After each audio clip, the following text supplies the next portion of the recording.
บายดีเมฟซีทั้งพังลาวพังไทยทั้งต่างประเทศเนาะมันนี่กะมาผมมาพอกับน้องทงอีกแล้วเนาะโดยตอนนี้กะทางน้องทงกะอยู่เฮือนพ่อแม่พี่น้องพอดีน้องสาวเพิ่นสิปัดกวาดแถวเฮือนนี่แหละเนาะกลับมาสิไปฮุบขี้เหงื่อตัวที่น้องทงเสียเมื่อวานนี่เนาะพ่อแม่พี่น้องกองบักใหญ่เลยเนาะขนาดอยู่ในหลังบ้านน้อยเดียวเนาะพ่อแม่พี่น้องเพราะว่าปั่นเครื่องและน้ำมันปั่นเครื่องนั้นไหลลงหันแหละมันเฮ็ดให้หญ้าเกิดหลายขึ้นเนาะพ่อพี่น้องเนาะโดยเดี๋ยวทางน้องทงก็สิพาแม่ FC ไปหับชมเลยเนาะว่าน้องสาวเพิ่นปัดกวาดหน่อไม้หม้องใดเนาะพ่อพี่น้องมีแต่ใบม่วงๆแล้วก็อีหยังแหน่แหละเนาะพ่อพี่น้องเนาะมันก็มีแต่ใบม่วงนั่นแหละเพราะว่ามันหล่นเดี๋ยวหันมาหาน้องสาเลยสบายดีน้องสากะบ่ได้มืดปานใดพอดีโอ้ม่วงใหญ่นี่กำลังสิเป็นหมากแล้วเป็นหมากแล้วแต่ว่ายังบ่ใหญ่ปานใดเนาะถ้ามันใหญ่ก็โอ้ซ้ำกับปั้นกันอยู่กลัวเนาะกลัวกับปั้น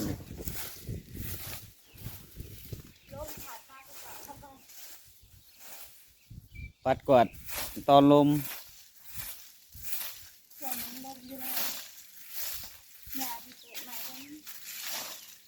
หญ้าก็เกิดแล้วยังบ่ได้มาโรคหญ้าแถวนี้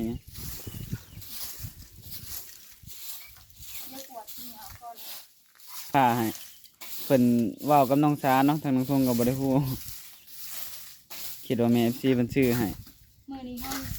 สิไปเบิ่งเรือบ่ฮะมื้อนี้สิไปเบิ่งเรือบ่ว่าสิไปเบิ่งดาบจักแน่แล้วก็ไปเบิ่งเรื่อยแน่เนาะมื้อนี้นะเพราะว่าจักก็อยู่เฮือนแม่พุ่นเนาะดาบในเฮาเขาก็จะมาเมียนเฮือนเอง แม่นก็ไปเบิ่งอันดาบจักก่อนแม่ FC ได้หลายผ่านว่าจักตัดน้องพงไปไหนอ่ะตักจัตัดว้าวก็บ่ออกนะทางน้องทงแล้วจักน่ะมันอยู่เฮือนแม่พ่อพี่น้องเอ้ย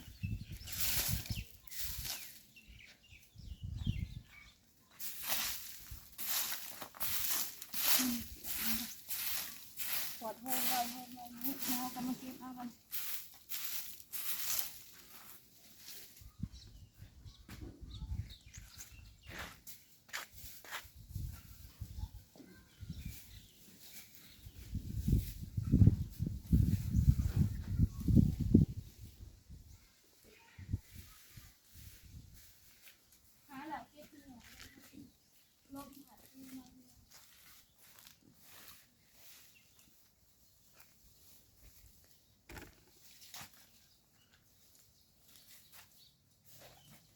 โอ้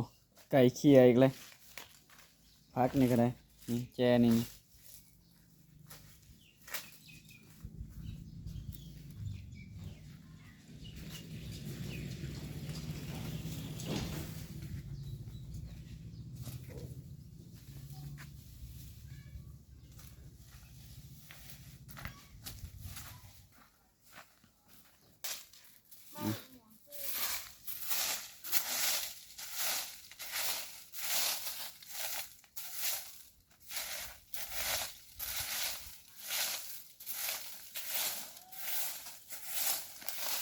ไม่ปกหม่วงก็หล่นใช่ไหมเนาะหล่นอะไรไปมึงทงหมักบวกแม่หมักถั่วนี่พ่อเก็บกินก็ได้ใหญ่บ่มันถั่วก็พอเก็บกินเลยเนาะโอ้ทางนั้นนะพ่อยันหมากมาเลยพ่อเฮาปัดนี่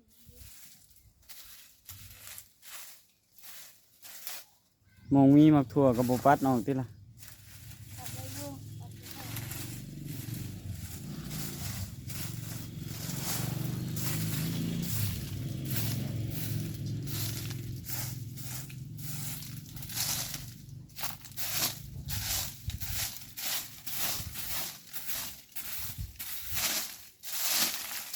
มีไหมพ่อยังไม่หายเลยเหรอเราก็เลยปัดปวดข้างนอกไทยเนี่ยน้อยทองทำอีกแล้ว แม่ แฟนเลยมึงตัดไทยนี่ก่อน ใครแน่อยู่ดอกแต่ว่าลมพัดคือเก่า เดี๋ยวขอชิเก็บสอบ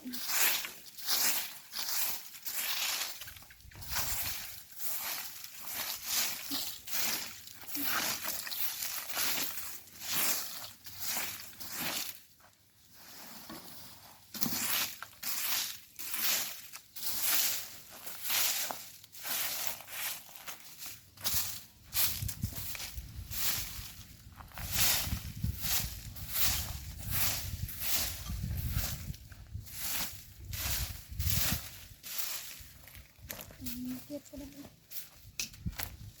ใส่กระเป๋าอันนี้นะปวดอันเก็บก่อนนะ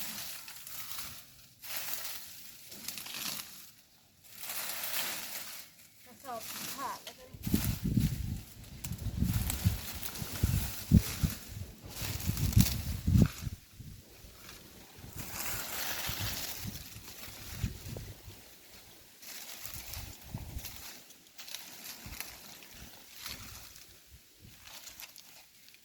ช่วงนี้นะ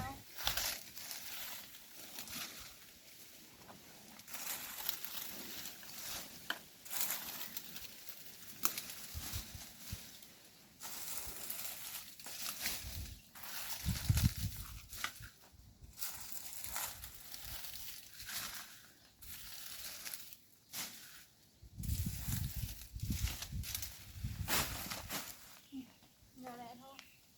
ถ้าไปหุบงานจะได้ออกไป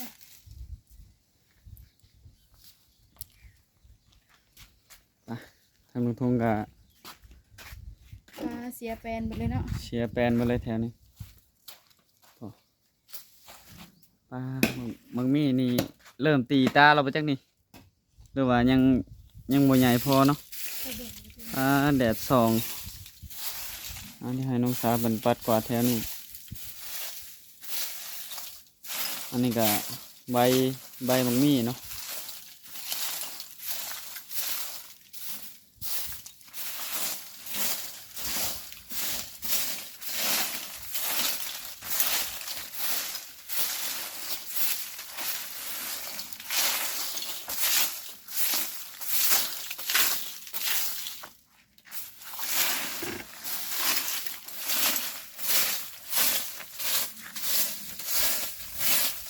ยังเหลือทางแคมหัวนะพงเนาะ อืม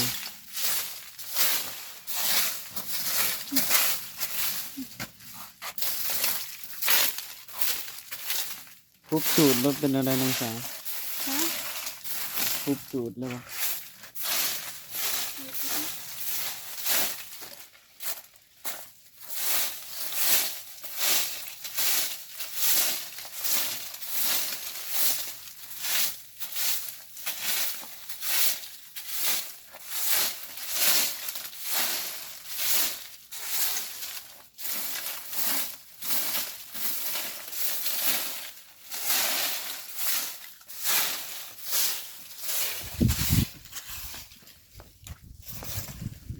ลงใจไอ้โห หุบลงทางขี้เหนียวแล้วก็ได้นี่เดี๋ยวไปหาสะพายมาจูดติดมา เฮ็ดตอนแดดๆเลยเนาะเฮ็ดตอนแดดๆเลย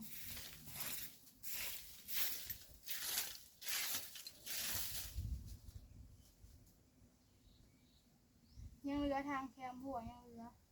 ยังบริตัดทางแคมหัวไอ้โทงคนจะเอานะ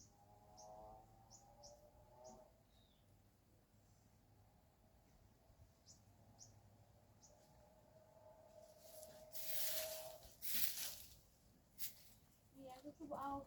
กระไพมาตีรถไอ้โทงมันจะมาเล็กจริงค่ะ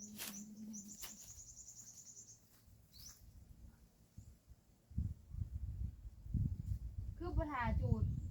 ตอนกลางคืนเอาไอ้โทง จูดต้นนี้แล้ว เอามาไปใส่ถุงมือโดนแล้วแต่ไอ้โฮ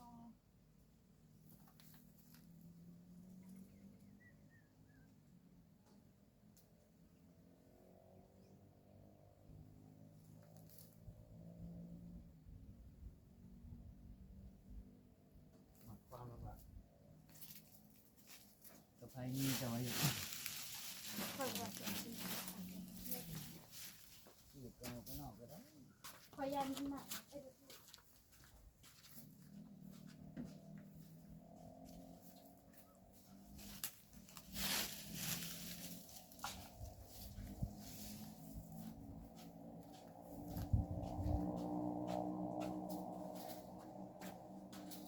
คือเอากระไพมาเอา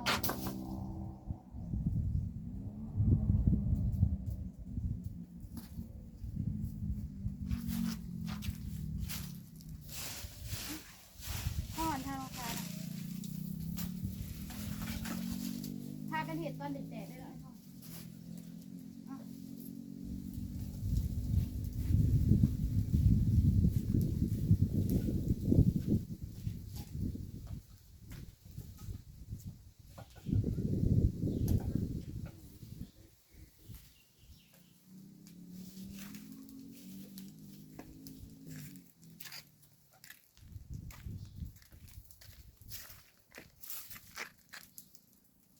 ตอนนี้ก็จุดขี้เหงื่อไปน้ำพ่อแม่พี่น้อง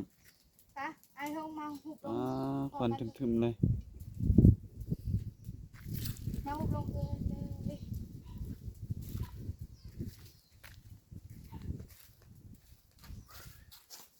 เนี่ยอันนี้ก็หุบลงเลยเตรียมวะอ๋อเปิดเลยเปิดเลยหรือว่าป้าไห้มันแห้งก่อนบ่อยทง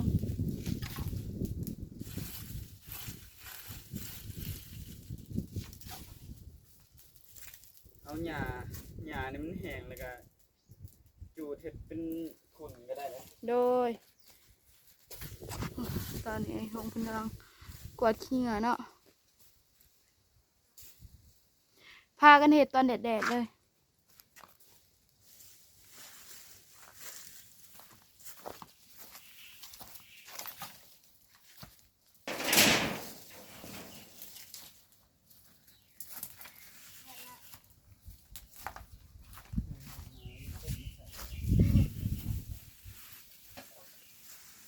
เลือกเอาทงยางไปทงหญ้าทำแห้งก่อนให้มันสุก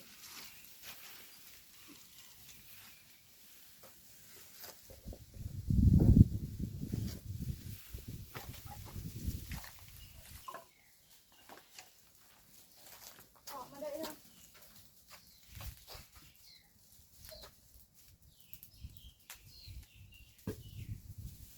ไปโทรไปฮุบเอาเกลือโต้คอยจุดโต้คอยขวดต้มเนี่ยปะเอาตรงนี้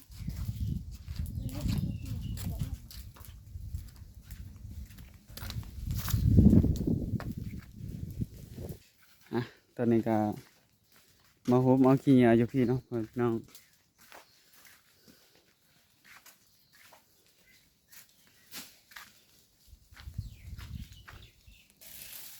ตอนนี้ก็น้องสาฮุบขี้เหงื่อเนาะเดี๋ยวทางน้องทงจะไปซอยก่อน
ตอนนี้ทางน้องทาก็หาหลอดเก็บขี้เหงื่อขี้หยังเอาไปจูดนำกันเลยเนาะ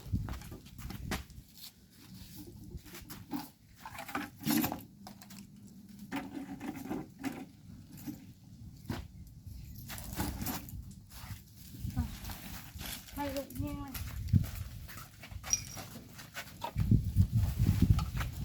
เขาเดียวกับบทใจเนาะ น ถิ่มใส่เบิดสอบเลยเนาะ เพราะว่าสอบตัวนี้มันเก่าแล้วพ่อน้องแถมขาดไปเลย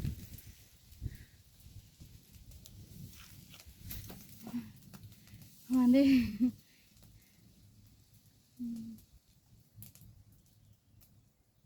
มื้อนี้อยู่ที่งานก่อนฮุบหญ้านี่ถอนใส่กันไปโทหรือว่าปะมันดีเลย ถอนใส่กันก็ได้ ปะฮุบถอนใส่กัน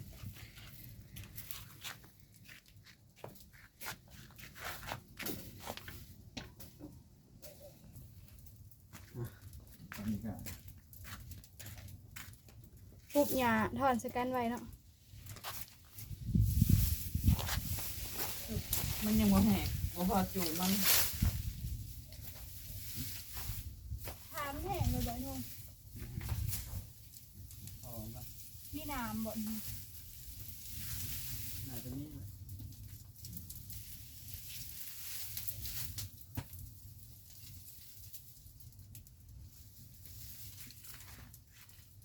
ถอนดีๆที่ เดี๋ยวกำลังไปอะไรห้อยก่อน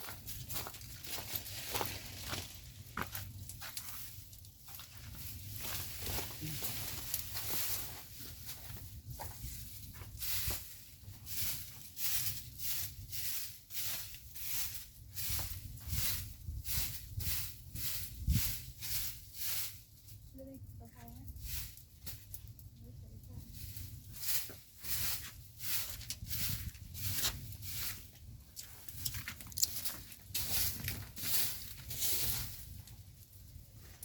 ยังบริจูดเด้อตัวอัน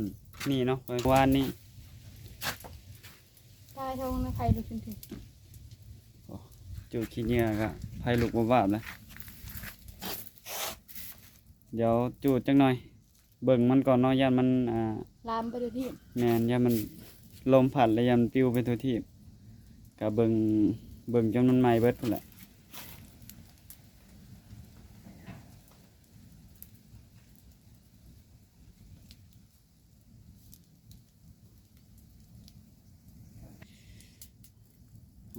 ตอนนี้ก็ใกล้สิไหม้เบิดแล้วตัวนี้ก็ถามันแห้งก่อนเนาะจังค่อยจูดต่อให้มันแห้งอยากยังขึ้นให้แม่ FC เบิ่งมังมีอยู่เนาะแต่ว่าแดดมันส่องแล้วก็มันถือกล้องแล้วมันเหลื่อมเนาะพี่น้อง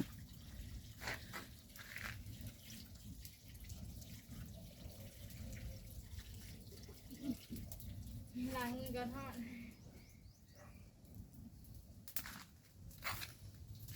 ตอนนี้เบิ่งน้ำมันจากอ่างเดี๋ยวสิหาเสียมมาแปรงให้น้ำมันไหลก่อน ทางไอ้ทงเป็นแป้งวางน้ำไหลให้มันมาถือต้นขาเนาะไอ้ทงเนาะต้นขาเอาไว้พอใส่ต้มใส่แกงเนี่ยโอเคสำหรับไอ้ทง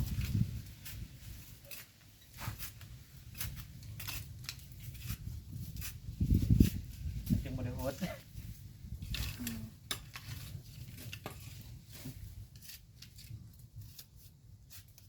มันไหลมา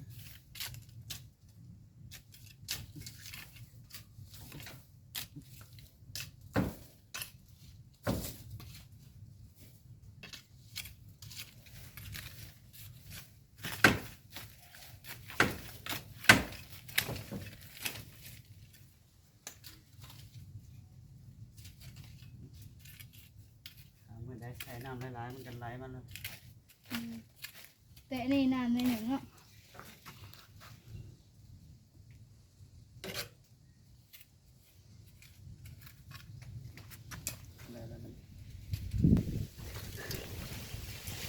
ไอ้ทองเป็นตาอยากได้เตียงมาอีกหน่อยหนึ่งเตียงมาหนังนี่เด่นในแค่ป้าเย็น นี่แคมมานี่ฮะ อยากได้เตียงอ่ะ มาหนังเย็นๆหน่อย โอเคเนาะทางลุงกะเส สิได้จบคลิปไว้เพียงเท่านี้เนาะพี่น้องเนาะ โดย ถ้าน้องทงว่าผิดพลาดประการใดก็ต้องขอโทษขออภัยในเมที่เบิดสุขคนเนาะทางน้องทงก็สิได้ลาไปก่อนเนาะพี่น้องเนาะก็ขอบคุณทางเมที่ทางฝั่งลาวฝั่งไทยทั้งต่างประเทศเนาะที่เบิ่งคลิปของน้องทงตั้งแต่ต้นจนจบที่ความโฆษณาเนาะทางน้องทงก็สิได้ลาไปแล้วเนาะพี่น้องเนาะโดยก็ขอบคุณเนาะโดยที่เบิ่งคลิปของน้องทงเนาะโดยก็ทางน้องทงก็บ่มีหยังให้เนาะที่แม่เพิ่นฝากเครื่องฝากของมาให้มีแต่ให้คำอวยพรให้เพิ่นอยู่ดีมีแฮงเนาะความเจ็บจะได้ความไข่อย่ามีให้ปรารถนาสิ่งใดก็ให้ได้สิ่งนั้นเนาะพ่อพี่น้องเนาะโดยทางทุกคนก็สาธุเนาะโดยทางทุกคนก็สิขอลาไปแล้วเนาะสบายดีเด้อสบายดี บ๊ายบาย บ๊ายบาย